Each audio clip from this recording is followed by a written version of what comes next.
Pradeep and you are now watching Edu-Learn. Today we are going to discuss new chapter of physics, electricity. Electricity is a very interesting chapter, the physics of base in a class 10 CBSE. So let's go start it. तो सबसे पहले हम देखेंगे कि electricity means क्या है।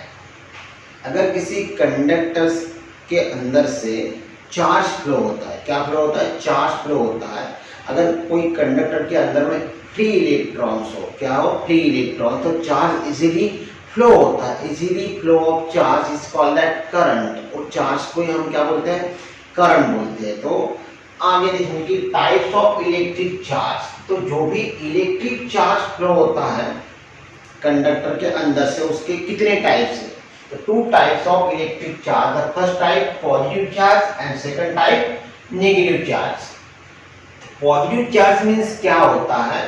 Charge acquired by glass rod. Experiment किया और एक्सपेरिमेंट करने के बाद में जो ग्लास के रॉड पे चार्ज एक्वायर किया, तो उस टाइम क्या हुआ कि ग्लास का जो रॉड है वो रब विद अ सिल्क क्लॉथ।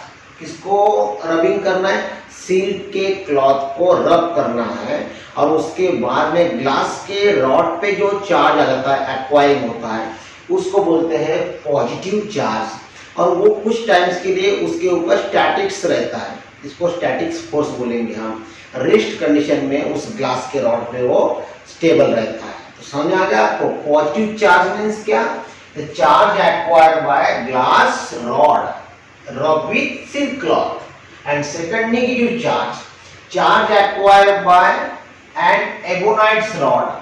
एबोनाइट्स का रॉड्स है, उसके ऊपर जो चार्ज आता है, लेकिन ये उलन के क्लॉथ पे उसको रबिंग करना पड़ता है। कौन से क्लॉथ पे? उलन के क्लॉथ पे। तो उसके ऊपर भी एक स्टैटिक चार्ज आ जाता है जो कि हम यूज करके देख सकते हैं। तो उसको बोलते हैं नेगेटिव चार्ज। ओके, क्या बोलेंगे उसको? Negative charge. तो how many types of charge? Two types of charge, positive charge and negative charge.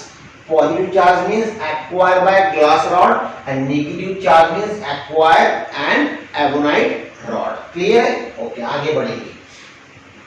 Opposite charge attract each other. Magnet में भी हम पढ़े 6, 7, 8 स्टैंडर्ड में पढ़ते आए कि जब दो अपोजिट चार्ज रहेंगे तो एक दूसरे के क्या करते हो? अट्रैक्ट करते हैं।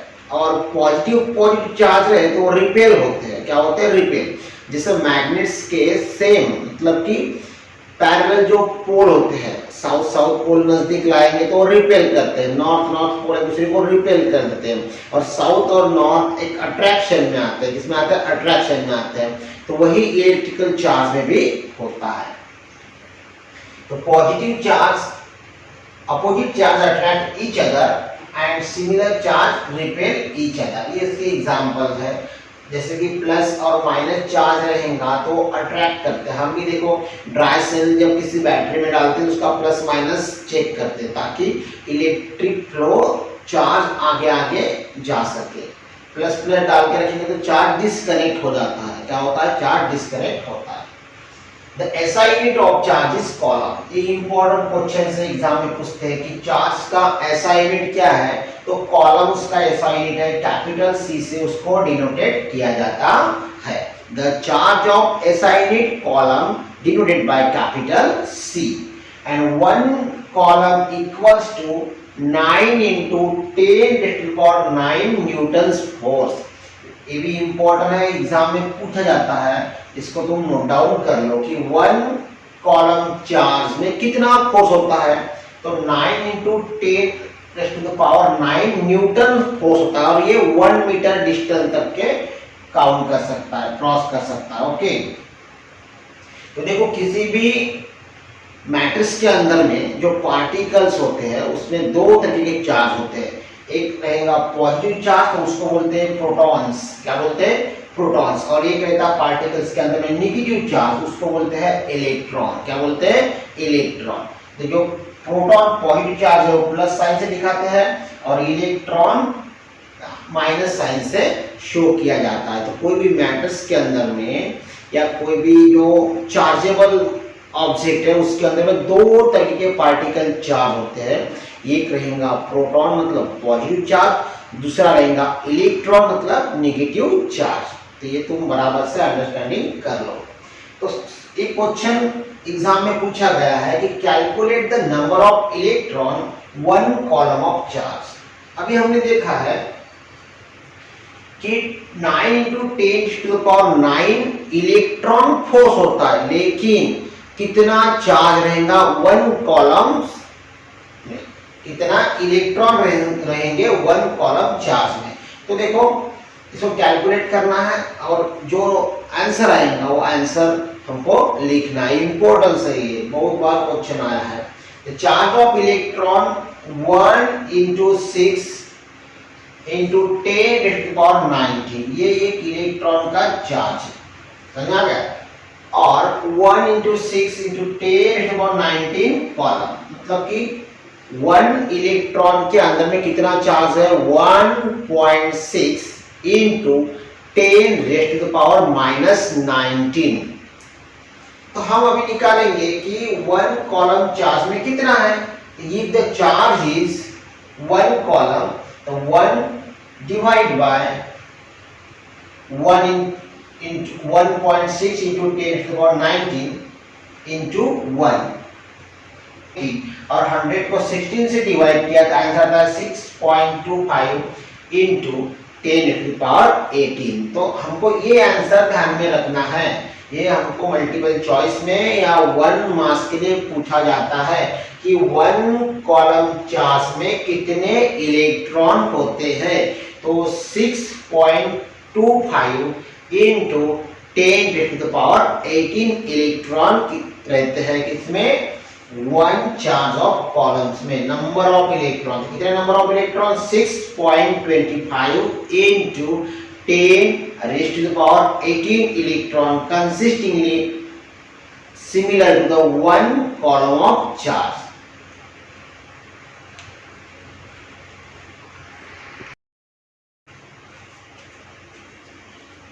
अभी हमने देखा है कि 1 कॉलम चार्ज में कितने इलेक्ट्रॉन होते हैं। तो 6.25 × 10⁻18 इलेक्ट्रॉन की कैपेसिटी 1 कॉलम चार्ज में होती है। तो हम आगे देखेंगे कि कंडक्टर एंड इंसुलेटर। अभी जो चार्ज फ्लो हो रहा है तो सही में सभी ऑब्जेक्ट से चार्ज फ्लो होता क्या? अगर जिस ऑब्जेक्ट के अंदर में फ्री इलेक्ट्रॉन रहेंगे, क्या रहेंगे?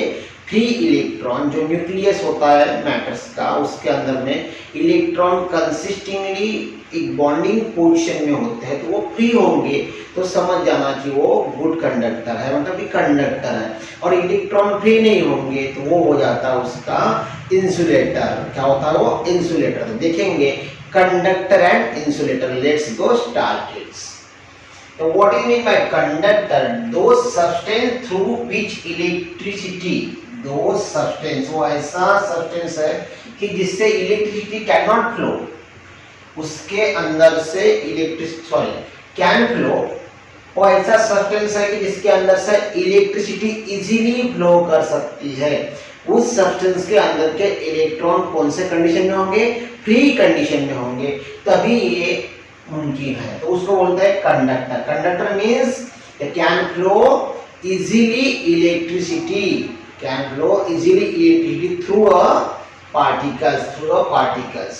एग्जाम्पल है सिल्वर।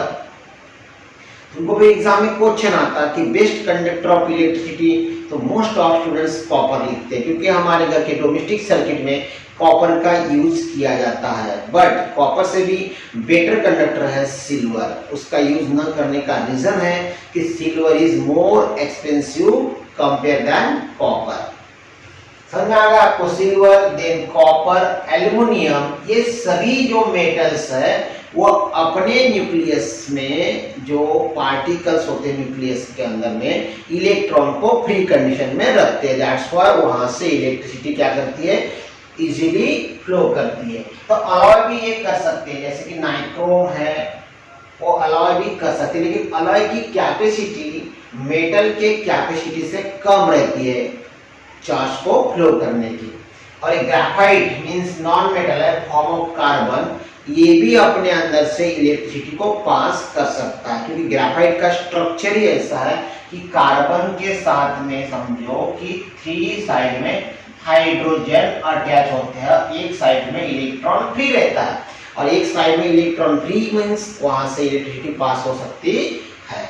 ह्यूमन बॉडी, अपनी ह्यूमन बॉडी भी एक तरीके से इलेक्ट्रिसिटी को पास करती है। हमारे अंदर अगर करंट पास हो गया तो हम दूसरे को भी करंट पास कर सकते हैं।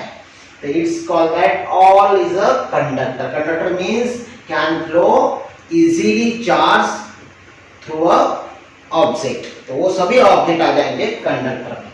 उसके बाद इंसुलेटर, दो substance through which electricity can not flow, ऐसे सब्सटेंस है कि जिससे इलेक्ट्रिसिटी फ्लो नहीं करती, उसके न्यूक्लियस में फ्री इलेक्ट्रॉन नहीं है, वो सभी सब्सटेंस आ जाएंगे हमारे इंसुलेटर में। ग्लास है, एबोनाइट्स है, रबर है, प्लास्टिक्स है, पेपर है, ड्राई वुड है, ड्राई एयर है, ये सभी आ जाते हैं। जितने भी नॉन मेटल्स है, गैसेस, सभी ऐड हो जाते हैं हमारे इसमें इंसुलेटर में। तो इंसुलेटर मींस क्या, can not flow charge through a conductor. Those all conductor consistingly are called the insulator। तो देखो क्या मस्ट होना चाहिए तो जिससे चार्ज फ्लो हो, तो वो होता है फ्री इलेक्ट्रॉन्स। क्या होते हैं वो, फ्री इलेक्ट्रॉन्स। अगर किसी भी मैटर्स के अंदर में इलेक्ट्रॉन फ्री कंडीशन में होंगे तो वो इजीली फ्लो को लेके मूव करेंगे, फ्री नहीं होंगे तो वो फ्लो को मूव नहीं करवा सकते, मींस वो बोलेंगे हम इंसुलेटर। तो नेक्स्ट है अपना पॉइंट, इलेक्ट्रिसिटी के 2 मेन टाइप्स होते हैं, स्टैटिक इलेक्ट्रिसिटी और दूसरा होता है हमारा करंट। तो सबसे पहले देखेंगे static electricity. Static electricity means क्या होता है कि जो इलेक्ट्रिसिटी है रेस्ट कंडीशन में एक्वायर रहती है। जैसे हमने एग्जांपल देखा था एबोनाइट्स का रॉड, ग्लास का रॉड, जब हम रबिंग करते हैं तो उसके ऊपर कुछ टाइम्स के लिए चार्ज रेस्ट रहता है, जब उसको अनादर, जब चार्ज को डिस्चार्ज करना है, ऐसे अनादर प्लेस मिला वहां पे वो डिस्चार्ज करता है। जैसे कि देखो रेनी सीजन में लाइटनिंग होता है, थंडरिंग के साथ लाइटनिंग, तो वो चार्ज लेके आती है, ऊपर से चार्ज लेके आती है, जहां भी डिस्चार्ज होगी वहां चार्ज को डाउन करती है और हम पे हार्मफुल इफेक्ट होते हैं। अगर वो वैसे ही चार्ज लेके नहीं आती, स्टैटिक इलेक्ट्रिसिटी नहीं होती, तो रास्ते में ही कहीं पे ना कहीं वो चार्ज को बिखरा देती, तो चार्ज अपने साथ लेके आती है और जहां डिस्चार्ज करेगी वहीं पे हार्मफुल इफेक्ट होता है। ये सभी एग्जाम्पल है जिसके the statics electricity means electricity के अंदर में जो चार्ज है रेस्ट कंडीशन पे ऑब्जेक्ट पे रहता है। दूसरा हमारा करंट इलेक्ट्रिसिटी, तो ये करंट इलेक्ट्रिसिटी में मोशन कंडीशन में होता है, मूविंग रहता है चार्ज। जैसे हमारे घर के डोमेस्टिक सर्किट में जो अप्लायंसेस हम यूज करते हैं वहां पे प्लग की लगा के जो की ऑन किया कि चार्ज चालू हो जाता है, तो इसको बोलेंगे हम करंट। तो इस लेसन में, इलेक्ट्रिसिटी लेसन में हमको स्टैटिक इलेक्ट्रिसिटी नहीं देखना है, देखना है करंट इलेक्ट्रिसिटी।